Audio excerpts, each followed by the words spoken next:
Ensinamentos do Mestre Saint Germain. Livro Mistérios Desvelados. Capítulo 8. O poder onipresente de Deus. No dia seguinte, recebi um comunicado mediante o qual me empenhei numa transação que exigia toda a minha atenção e meu tempo. A simples antecipação desse negócio proporcionou-me grande alegria e ingressei nele com muito entusiasmo. Sobreveio uma sensação agradável e animadora, coisa que até então eu não conhecera em minha prática de negócios. No curso da referida transação, entrei em estreito contato pessoal com um homem de caráter extremamente dominador. Sua atitude em negócios consistia em realizar seu desejo à força. Caso falhasse a cilada ou encontrasse oposição aos seus desígnios, ele só confiava no poder de seu próprio intelecto e de sua vontade humana, e nunca conheceu nem teve fé em qualquer outra coisa. Nunca hesitou em esmagar ou arruinar pessoas ou coisas que se achassem no trajeto de seu sucesso, e empregava todos os meios para atingir seus fins egoístas. Eu me encontrei com ele 3 anos antes de se realizar a experiência que vou relatar, e nessa ocasião senti-me quase desarmado em sua presença. Tão poderoso era o sentimento de domínio que continuamente emitia. Percebi, apesar de tudo, que seu controle sobre os outros consistia apenas em força focalizada dentro da atividade externa. Experimentei certa perturbação quando compreendi que teria de entrar em sociedade com ele. Imediatamente procurei um modo de tratá-lo, aplicando a lei de Deus, quando a voz interna disse-me claramente: por que não deixar o poderoso Deus interno tomar conta por completo e manobrar esta situação? Esse poder interno não conhece dominação e é sempre invencível. Fiquei imensamente grato e entreguei tudo por completo à sua direção. Encontrei o indivíduo em questão com 2 outros e concordei em ir com eles inspecionar uma mina no estado distante.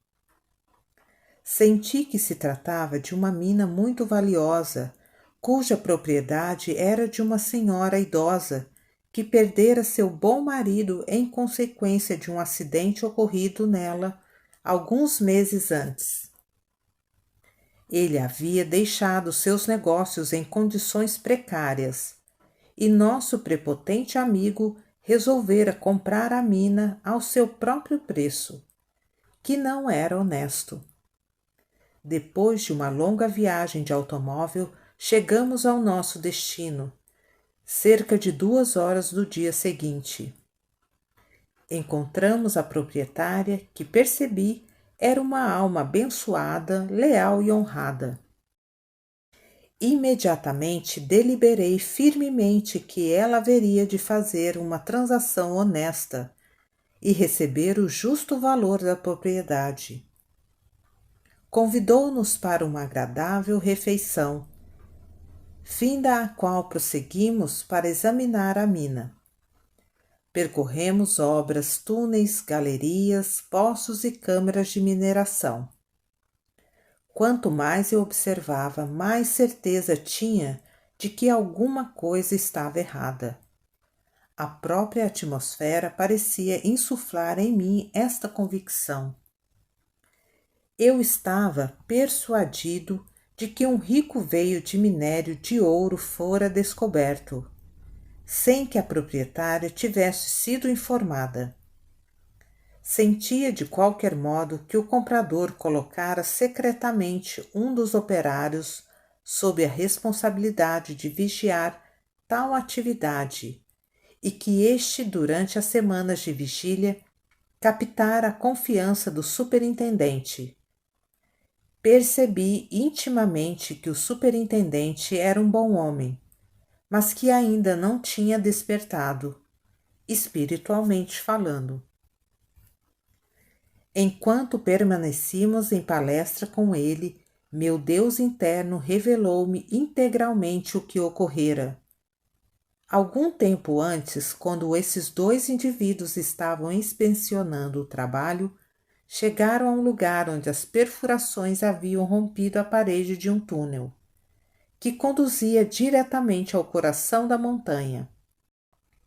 A dinamite produzira uma ruptura que atingiu o riquíssimo veio de quartzo aurífero. O superintendente estava a ponto de sair precipitadamente para dar notícia à proprietária, quando o operário espião observou-lhe: Espera, eu conheço o homem que vai comprar essa mina. Se desejas continuar em tua posição atual, não menciones esta descoberta. Providenciarei para que não só permaneças aqui como superintendente, mas também para que te deem $5.000 pelo teu silêncio. A velha receberá o bastante para sua manutenção. O superintendente, temendo perder o emprego, concordou. Em nosso exame da mina, chegamos ao fim do túnel principal. Senti fortemente que era esse o lugar do rico veio de ouro. Tinha sido habilmente encoberto e disfarçado, como se for uma formação solta, onde era perigoso trabalhar. Isto foi o que disseram à proprietária. Enquanto eu permanecia nesse lugar, falando com os outros, minha visão interna foi aberta e vi tudo o que acontecera. A rica descoberta de minério de ouro, a camuflagem do veio aurífero, a oferta ao superintendente e sua aceitação. Senti-me grato pelo que os meus sentidos internos verificaram, mas sabia que deveria esperar. Voltamos para a residência da proprietária e as negociações começaram. O comprador abriu a questão dizendo: Senhora Atherton, quanto espera obter por essa propriedade? Avaliei-a em $250.000, respondeu ela, cortês e gentilmente. Absurdo, bradou ele. Disparato, ridículo. Não vale a metade dessa quantia. Continuou nesse tom de voz por alguns momentos, trovejando como era seu costume. Anteriormente, isso produzira efeito muitas vezes, e ele seguia ainda a antiga linha de conduta. Discutiu, esbravejou e acabou dizendo: Senhora Atherton, a senhora está numa situação em que tem necessidade de vender. Serei generoso e lhe darei $150.000. Levarei em consideração sua oferta, replicou ela. Tão amedrontada estava por sua atitude de domínio e arrogância, a ponto de começar a aceitar suas ideias e ceder ao seu ousado cinismo. Ele percebeu-lhe a hesitação e imediatamente começou a forçar a situação. Não posso esperar, prosseguiu. Meu tempo é valioso. A senhora deve decidir-se logo ou o negócio será cancelado. Sacou do bolso os papéis e colocou-os sobre a mesa. A senhora Atherton olhou em volta, sentindo-se desamparada. Sacudi com a cabeça, fazendo não para ela, mas ela não me viu. O contrato estava exposto, atravessou a sala e sentou-se numa cadeira junto à mesa, preparando-se para assiná-lo. Eu sabia que para protegê-la deveria agir imediatamente, e indo até o lugar onde ela se encontrava sentada, dirigi a palavra ao nosso prepotente amigo, dizendo: Apenas um momento. Pagareis a esta prezada senhora o valor exato de sua mina, ou então não a tereis. Ele voltou seu furor contra mim com injúrias muito causticantes, ensaiando a tática costumeira. Só quero saber quem vai me impedir de obter a mina ao meu preço, replicou. Senti uma onda na poderosa força de Deus interior sair como uma avalanche, mantendo-me impassível ao seu ímpeto de vingança, e respondi: Deus o impedirá. Diante dessa resposta, ele estalou uma gargalhada. Continuou portando-se mal, tumultuosa, cínica e afrontosamente. Esperei com toda a calma. Idiota, recomeçou, num arrebatamento de furor. Deixe de tagarelar sobre Deus. Nem você, nem Deus, nem coisa alguma podem me deter. Obtenho o que desejo sem dar satisfação. Até agora ninguém me impediu disso. Sua arrogância parecia não ter limites, e ele se revelou em corpo e alma, vítima de suas emoções. Sua razão era incapaz de funcionar, como acontece sempre sob a ação de qualquer sentimento desgovernado. Do contrário, ela tê-lo-ia advertido para que não continuasse com seus insultos. Senti de novo a expansão do poder de Deus. Nessa ocasião foi se tornando cada vez mais forte, até que num tom de clarim, a poderosa voz interior do meu Deus interno revelou a verdade de toda a transação e a fraude da mina. A senhora Terton, disse eu, a senhora está sendo vítima de uma grande falcatrua.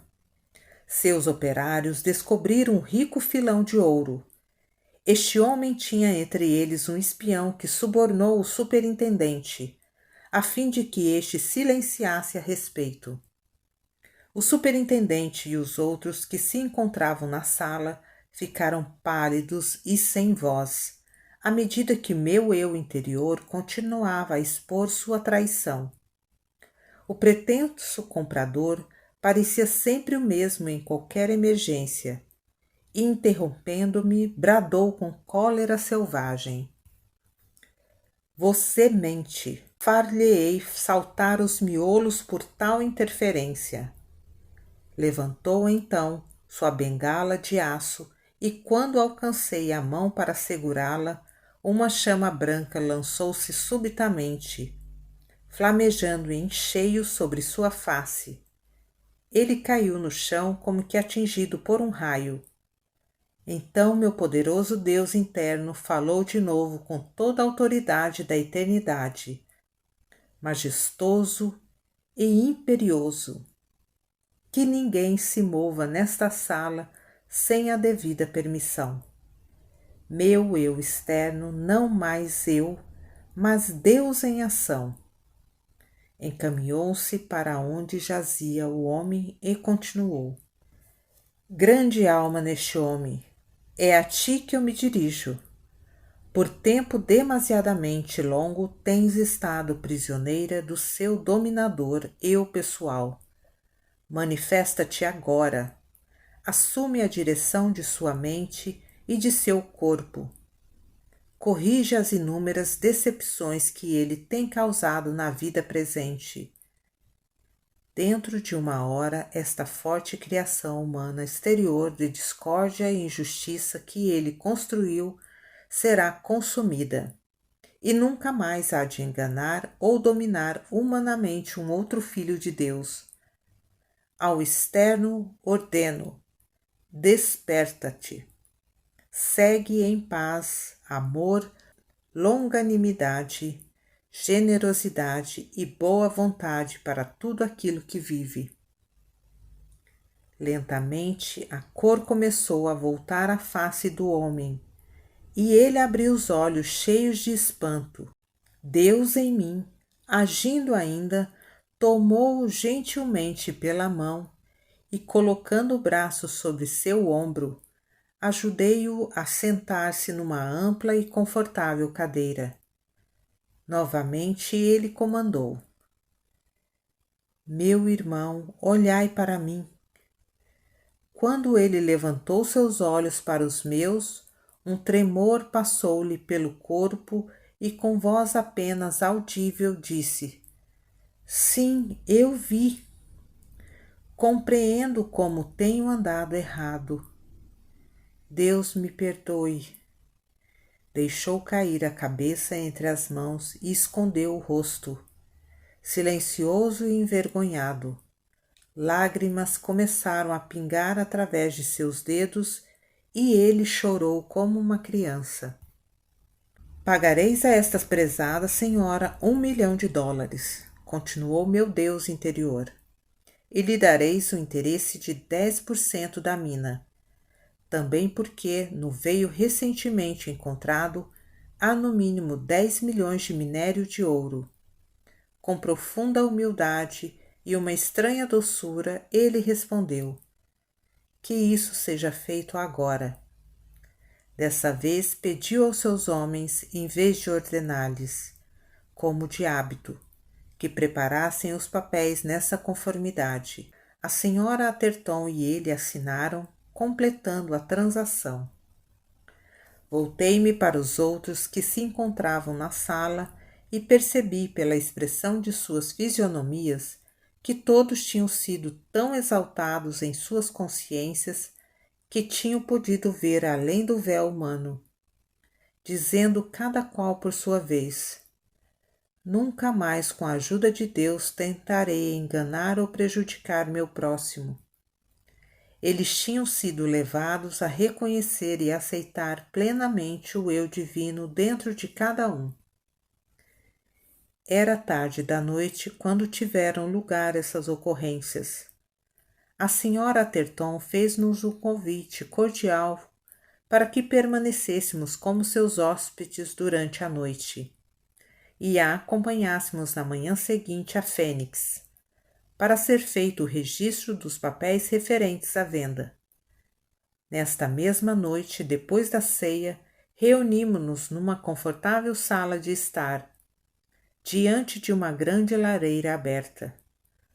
Todos procuravam sinceramente compreender melhor as grandes leis cósmicas da vida.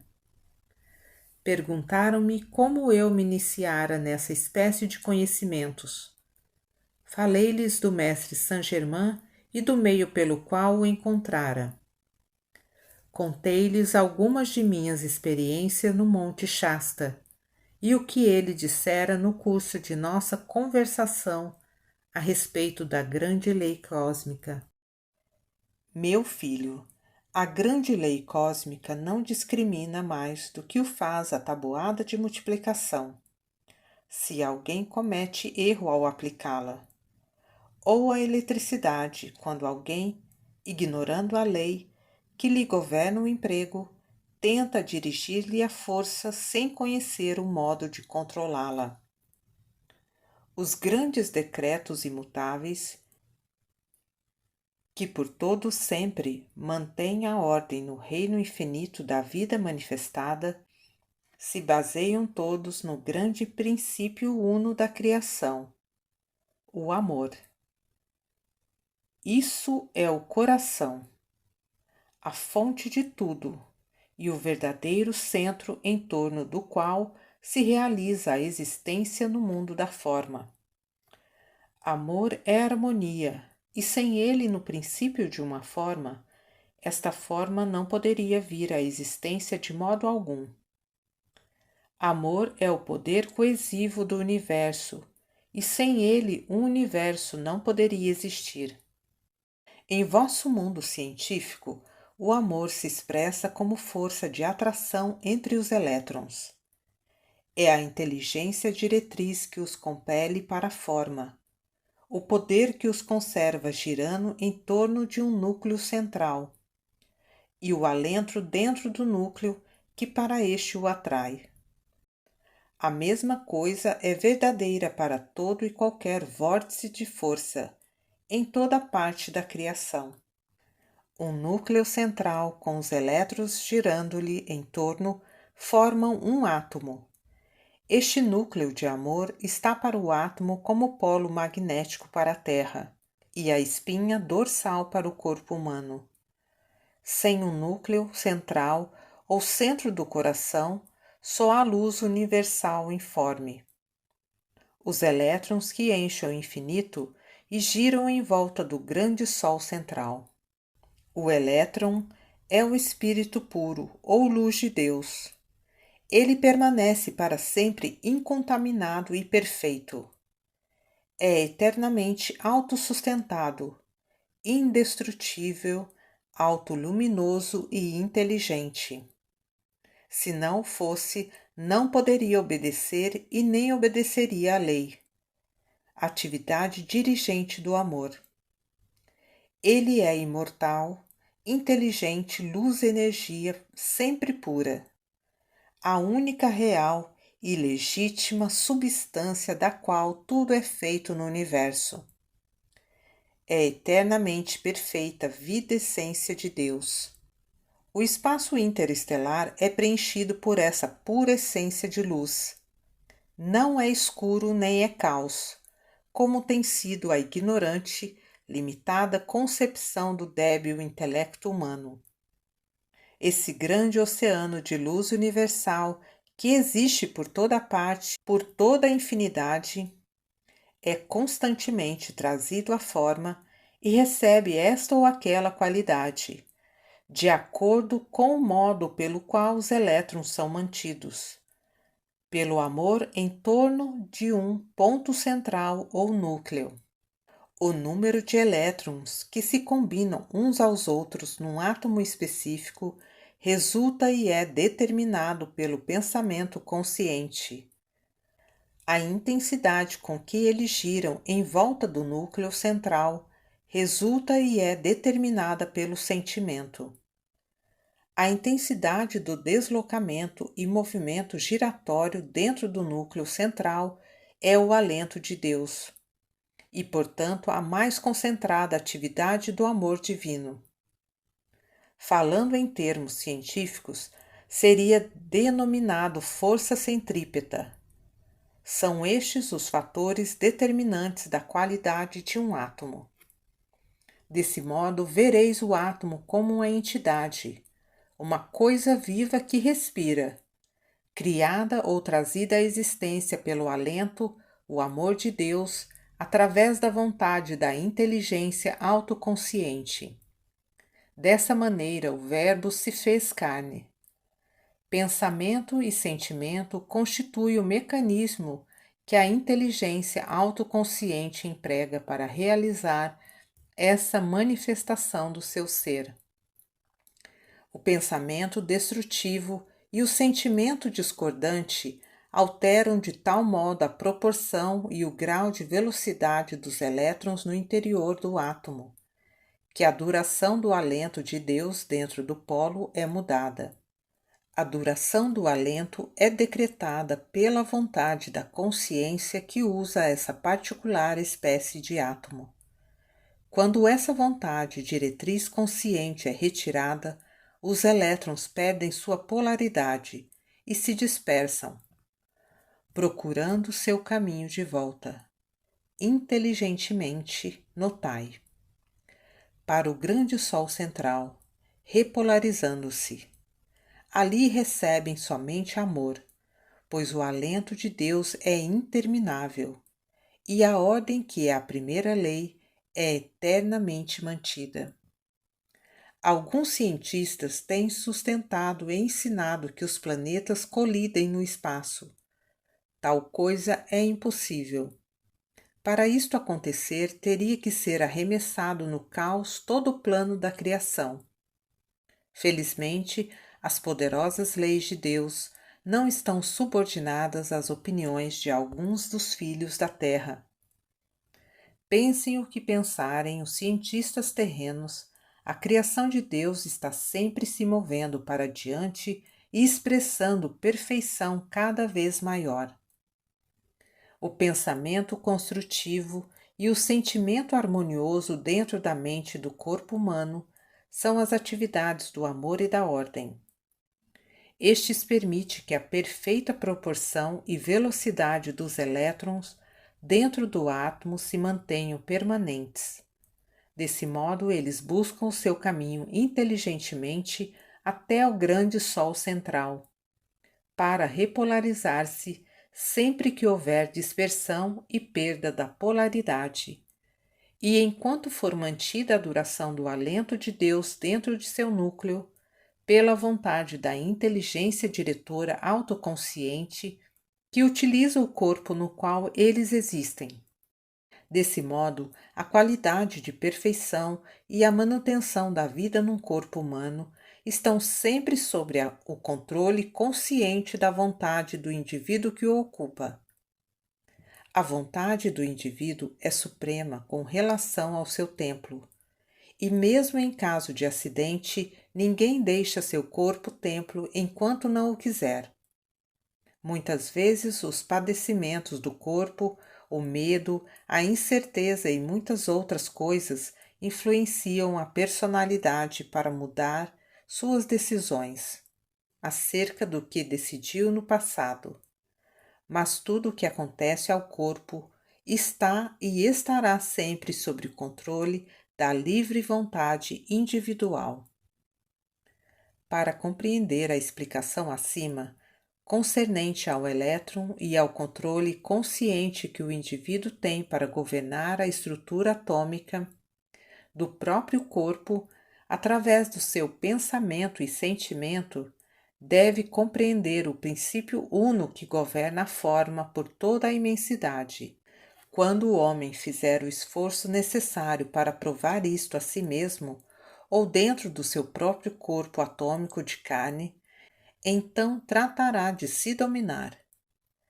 Quando tiver feito isso, tudo no universo será voluntário, cooperador seu, para realizar o que desejar através do amor.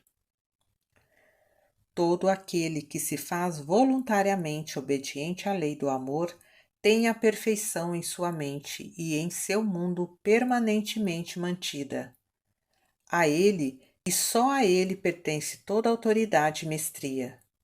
Só ele tem o direito de ordenar, porque aprendeu primeiro a obedecer.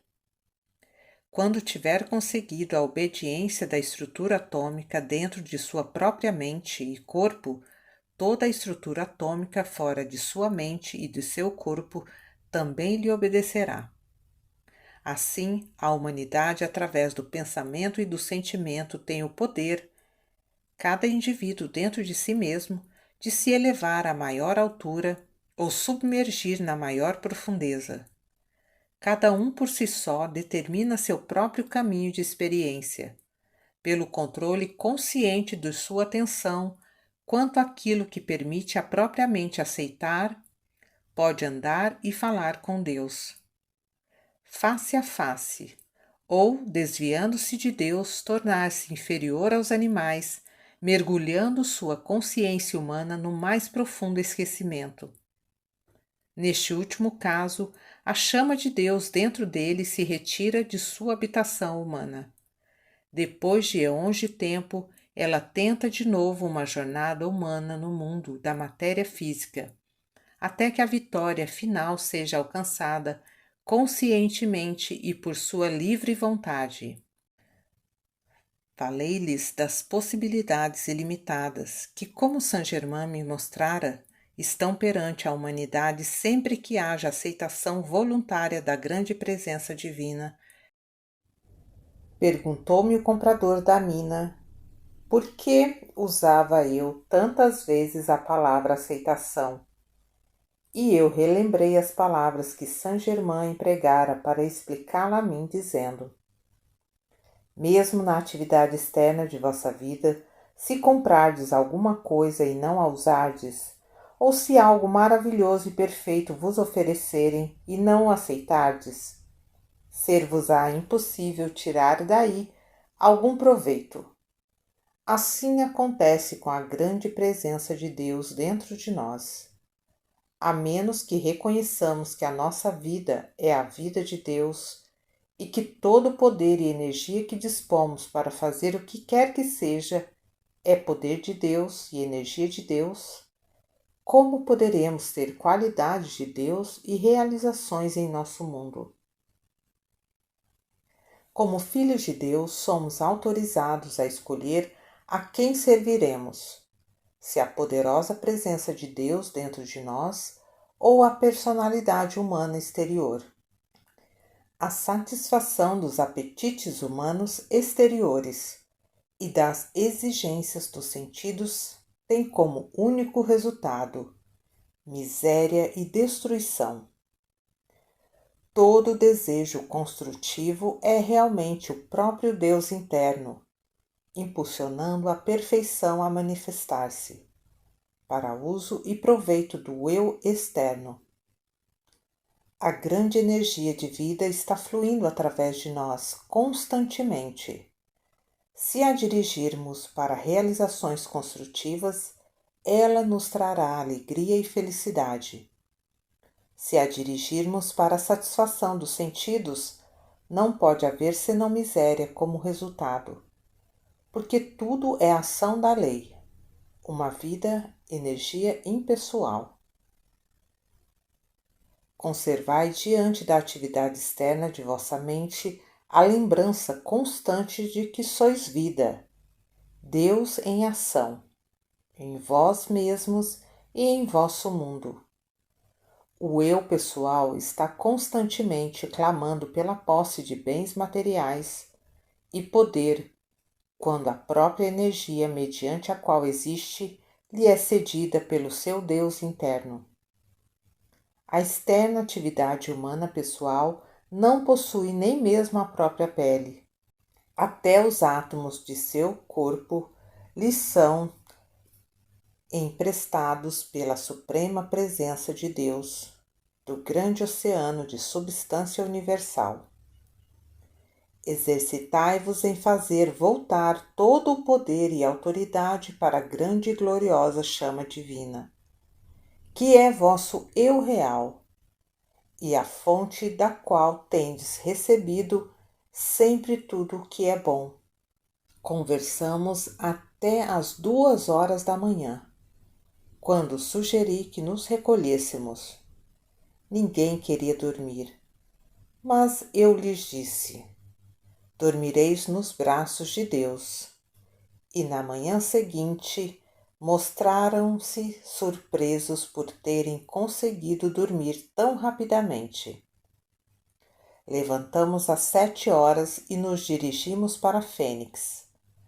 O registro foi concluído e expliquei-lhes que devia deixá-los, pois meu trabalho entre eles tinha terminado por enquanto. Mostraram-se todos profundamente gratos e ansiosos por saber mais. Prometi manter-me em contato com eles e lhes proporcionar mais auxílio, de acordo com as instruções do mestre Saint-Germain. Na ocasião da minha saída, o comprador da mina virou-se para mim dizendo: não me importo com o que pensem de mim. Desejo abraçar-vos e agradecer-vos do fundo do coração por me terdes salvo da ruína do meu eu externo e pela revelação da grande luz. Inclinei a cabeça com profunda humildade e respondi: agradecei a Deus, eu sou apenas o canal. Deus, só Ele é a grande presença e poder que faz todas as coisas bem. A senhora Atherton voltou-se para mim e expressou seus sentimentos. Louvo e agradeço a Deus em vós pela poderosa presença protetora, e nunca em minha vida deixarei de agradecer a Deus e a vós pela luz que esta experiência nos trouxe a todos. Tenho certeza de que nos encontraremos novamente. Respondi e, despedindo-me de todos, voltei o rosto uma vez mais para o Monte Shasta. Chegando ao meu apartamento na tarde do dia seguinte, 2 semanas mais tarde, senti um forte impulso para fazer mais uma excursão ao meu ponto de encontro com o mestre Saint-Germain. Parti às 4 horas da manhã e alcancei a orla, do espesso bosque, cerca das 9 horas. Mal penetrara uns 20 passos dentro da mata, quando o grito plangente da minha amiga pantera chegou-me aos ouvidos. Respondi imediatamente. No momento, veio ela saltando para junto de mim, com toda a satisfação de um velho amigo, e continuamos a caminhar para o nosso ponto de encontro. Notei que a pantera estava muito inquieta, procedendo como que influenciada por uma agitação interior. Era uma coisa fora do comum, pois sempre se mantivera muito calma quando em minha presença. Acariciei-lhe a linda cabeça, sem contudo conseguir acalmá-la. Sentei-me para almoçar. Vem, velha amiga, disse-lhe quando acabamos. Vamos dar um passeio. Ela me lançou um longo e firme olhar, a expressão mais patética que eu jamais vira. Não pude compreendê-la. Tínhamos vencido uma certa distância quando chegamos a um penhasco de cerca de 4 metros de altura, de cujo cume pendia uma rocha prestes a se projetar. Alguma coisa fez com que eu olhasse para a pantera. A expressão de seus olhos era selvagem e feroz. Senti uma espécie de tensão na atmosfera, mas não percebi de que se tratava. Avancei uns passos mais e senti um calafrio percorrer-me o corpo. Olhando repentinamente para cima, vi uma sussuarana agachada, pronta para saltar. Lançou-se imediatamente em direção a mim. Atirei-me de encontro ao penhasco e a onça caiu um pouco além do lugar onde eu estivera.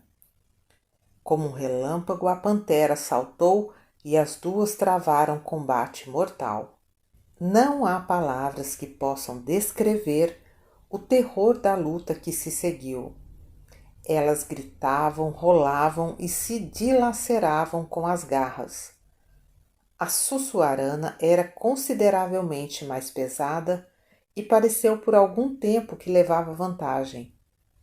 A pantera, entretanto, era mais ágil e finalmente desvencilhou-se. Houve apenas um instante de pausa até que ela viu a oportunidade de um salto.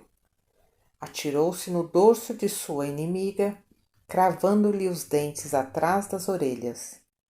As garras da pantera eram como aço, e depois de alguns segundos de rolarem atracadas, o esforço da sussuarana tornou-se cada vez mais fraco. Finalmente, ambas cessaram por completo. A pantera veio cambaleando para junto de mim, com os flancos horrivelmente dilacerados. Olhou-me, volvendo para cima os olhos, de onde toda a ferocidade havia desaparecido, e suas forças se esgotaram rapidamente.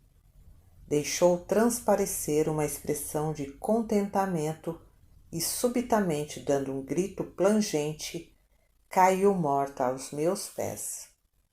Fiquei imóvel e chorei em silêncio a perda de minha amiga, porque eu me tornara afeiçoado a ela, quase como a um companheiro humano. Logo em seguida olhei para cima e vi Saint-Germain, a meu lado, que me disse: Amado irmão, não fiqueis triste ou desanimado.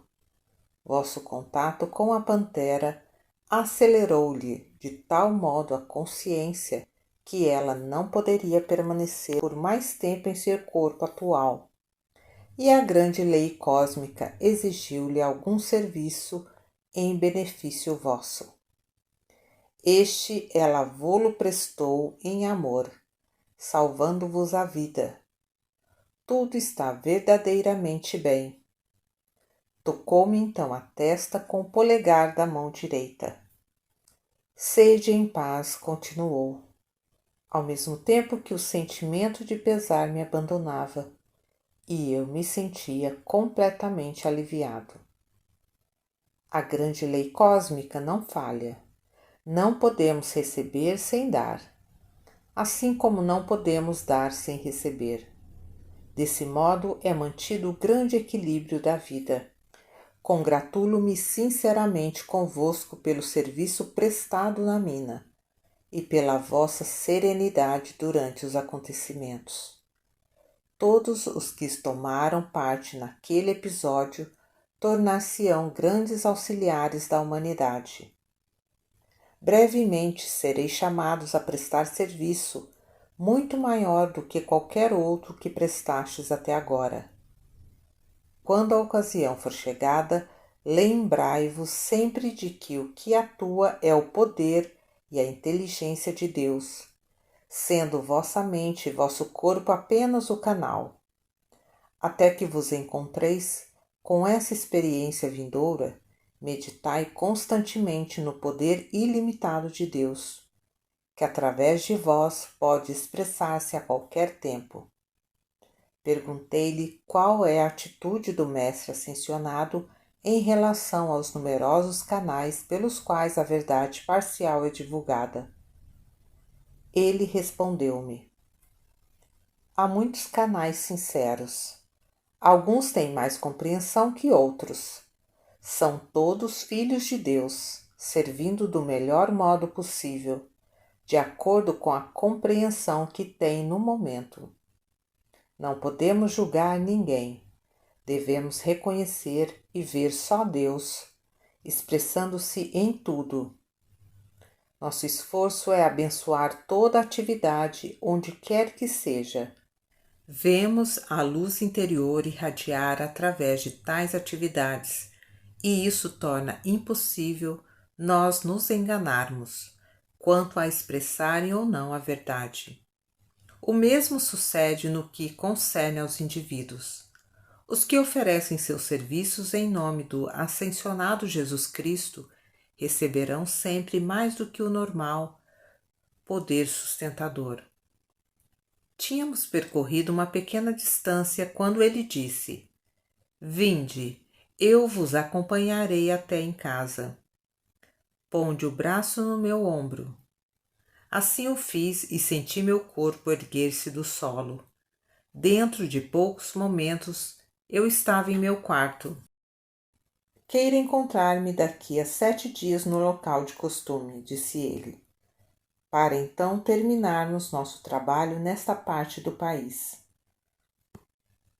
A última coisa que permaneceu visível enquanto ele gradualmente desaparecia foram seus belos, maravilhosos olhos sorrindo para mim. Enquanto eu meditava diariamente sobre a grande presença divina interior, preparando-me para a minha missão vindoura. Compreendia cada vez melhor como é importante manter a atenção concentrada sobre aquela única presença, quaisquer que sejam as aparências, a fim de impedir que alguma condição externa pudesse me afetar. Em uma das palestras de Saint-Germain, havia ele acentuado particularmente toda a importância de conservar meu eu exterior harmonioso, dizendo a respeito: meu filho, não podeis imaginar como é grande a necessidade de harmonia no eu exterior, uma vez que a plenitude da perfeição e do poder interno deve ser expressa em vossa vida externa. A importância de manter um sentimento de paz, amor e serenidade no eu pessoal, sempre e em quaisquer circunstâncias, porque quando isso acontece, a poderosa presença interior de Deus pode atuar sem limites num instante. A expansão contínua de um sentimento de paz e amor divino para todas as pessoas e coisas, incondicionalmente, não obstante, julguei ser isso merecido ou não, é a chave mágica que abre a porta e liberta instantaneamente este tremendo poder de Deus interior. Feliz realmente é aquele que aprendeu esta lei. Por que então procura ser toda paz e amor? Sem isso, a humanidade nada tem de bom, e com isso tem todas as coisas perfeitas. Harmonia é a nota-chave. a grande lei una da vida. Sobre ela repousa toda a manifestação perfeita, e sem ela todas as formas se desintegram e voltam para o grande oceano de luz universal. Durante os 7 dias que se seguiram, passei muito tempo em meditação. Senti crescer dentro de mim uma paz cada vez maior, de tal modo que no 6º dia pareceu-me como se minha inteira consciência fosse um grande mar calmo. Na manhã do 7º dia, deixei meu chalé às 4 horas, chegando ao ponto de encontro às 10h30. Sentei-me num tronco para esperar, com um sentimento de maravilhosa exaltação, que eu sabia ser resultado de minha meditação. Estava tão absorto na contemplação do meu Deus interno que não percebia a aproximação de ninguém, quando uma voz me falou. Levantei os olhos e vi um ancião de barbas e cabelos brancos, que à primeira vista pensei ser um velho prospector. Embora suas vestes estivessem limpas demais para essa ocupação. Quando ele se chegou e me estendeu a mão, tive confirmada a minha impressão. Não era a mão de um operário. Trocamos cumprimentos, conversamos por alguns momentos sobre generalidades, até que ele me disse: meu amigo, desejaria contar-vos uma história que não vos tomará muito tempo. Há muito não a conto a ninguém. Gostaria de tentar uma vez mais. Nesse momento começou a surgir em mim um forte interesse. Ocorreu-me que meu interlocutor pudesse estar com sede e, enquanto eu procurava um copo para lhe dar de beber, da fonte junto à qual estávamos, formou-se em minha mão uma taça de cristal semelhante àquela que Saint-Germain por várias vezes me apresentou. O velho olhou para mim e, com os olhos brilhantes de excitação, disse quase gritando: é ele, é ele! Não sabendo o que fazer, insisti para que bebesse. Quando olhei para dentro da taça, vi que estava cheia do mesmo líquido claro e brilhante que o mestre me havia dado. O velho apoderou-se dela com avidez e, com uma intensa expressão de mais profunda gratidão que eu jamais vira, bebeu-lhe o conteúdo. Tornou-se imediatamente muito calmo e sereno, manifestando ao mesmo tempo profunda e imensa sinceridade. Pediu-lhe que me contasse sua história e ele começou dizendo: meu pai era oficial britânico estabelecido no Punjab, na Índia, onde tínhamos nosso lar. Quando eu tinha 16 anos, ele financiou um amigo seu que partiu para a África do Sul, a fim de tentar a sorte nas minas de diamante, sem que meu pai recebesse, depois disso, qualquer notícia dele. No ano em que completei 20 anos, um estrangeiro alto e belo, homem de grande sabedoria, visitou meu pai em nossa casa. Ele trazia uma mensagem do amigo de meu pai. Trago-vos notícias, explicou ele, do amigo a quem financiastes há 4 anos passados. Ele foi muito bem sucedido nessa aventura, tornando-se muito rico.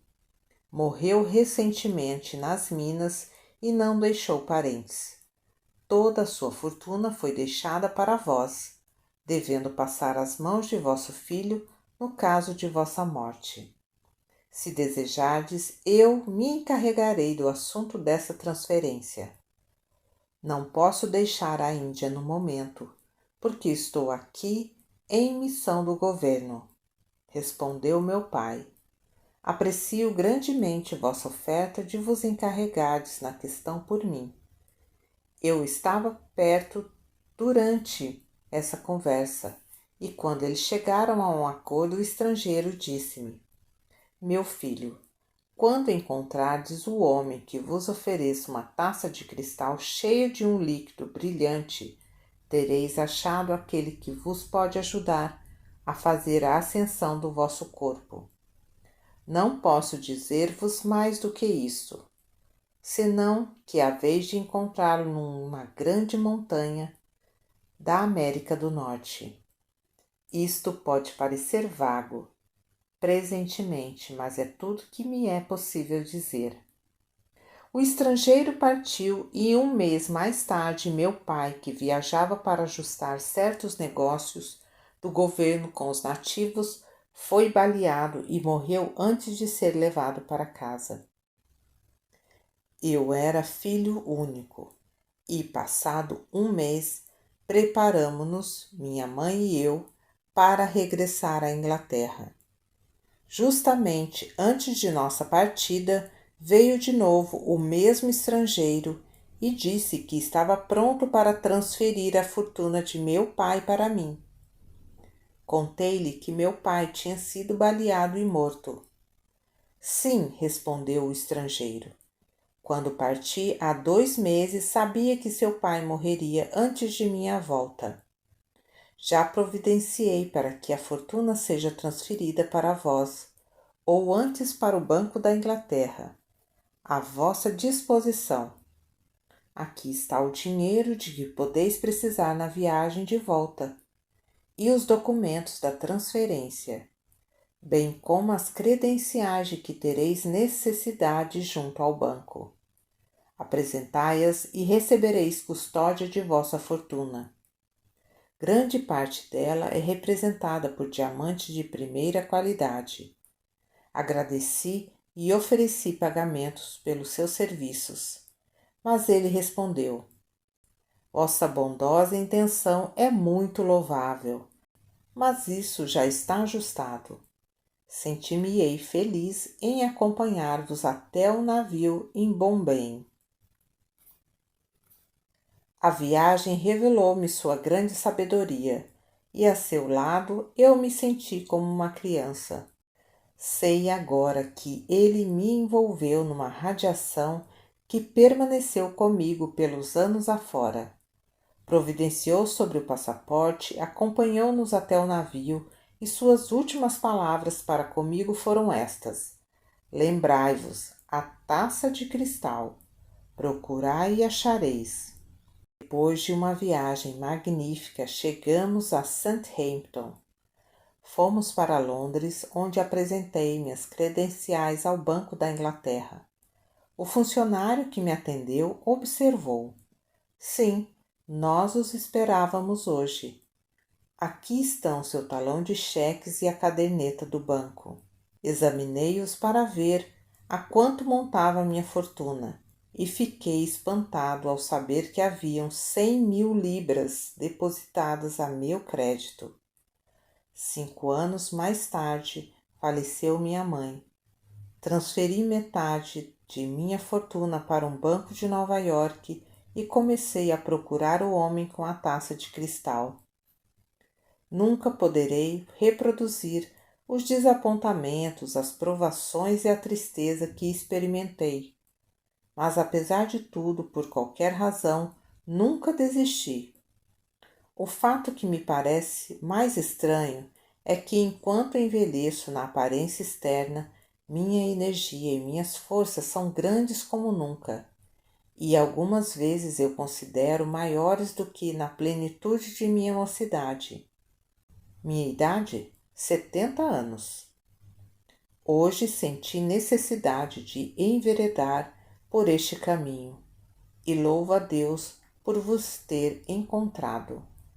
Meu desejo era tão grande, era quase irresistível. Mas, meu bom homem, que hei de fazer por vós? Perguntei. Haveis de saber, respondeu, porque sei que não me enganei. No coração desta majestosa montanha há um grande poder.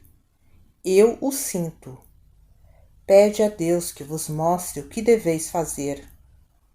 Subitamente senti a poderosa energia de Deus invadir-me tão fortemente que quase me levantou do chão. Fazendo o sinal que Saint-Germain me ensinou, pedi luz a Deus e, erguendo minha mão em saudação, disse: Poderoso Deus no homem e no universo, procuramos tua luz, procuramos tua sabedoria, procuramos teu poder. Seja feita a tua vontade em benefício deste meu irmão, que me procurou e me achou para fazer por ele o que não sei fazer. Tu sabes, manifesta a tua vontade através da minha mente e do meu corpo, e permite que apareça o que deve ser feito por este irmão, teu filho. Quando minha mão desceu, sustinha a taça de cristal cheia de luz líquida viva. Oferecia ao meu companheiro e meu poderoso Deus interno falou novamente: Bebe sem temor, tua busca está terminada. Ele bebeu sem um momento de hesitação. Ligeiro, dei um passo à frente e segurei-lhe ambas as mãos. Lenta e progressivamente todos os vestígios da idade desapareceram dele, e o Deus em mim continuou: Vê, estás para sempre livre de todas as limitações terrenas. Ascensiona agora para a grande hoste de luz que te espera. Muito lentamente começou a se elevar do chão. Enquanto isso, seus trajes humanos iam desaparecendo, e ele, sendo vestido em uma roupagem de uma alvura resplandecente, soltei suas mãos. Então, numa voz do mais profundo amor, disse-me: Voltarei a ti, amado irmão. Bem recompensado serás por este serviço transcendente. Eras a única pessoa através de quem isto poderia ser feito para mim.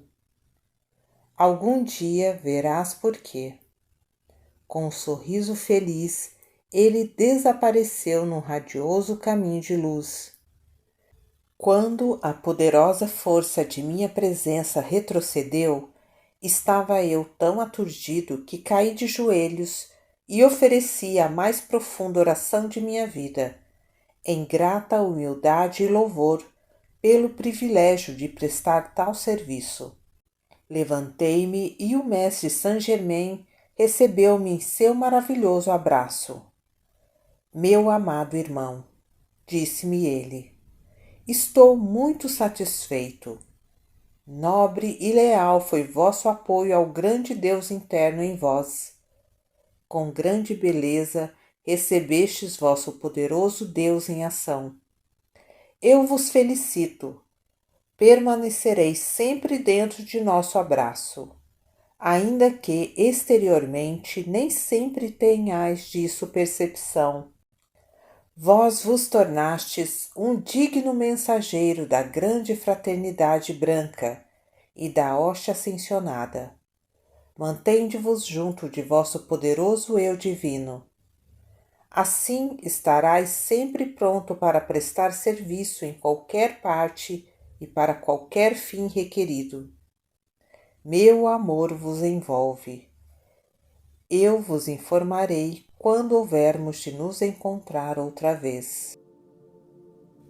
Vagarosamente encontrei o caminho de volta para o chalé, louvando e agradecendo a cada passo ao poderoso Deus Uno, que nos modela a todos em eterna perfeição.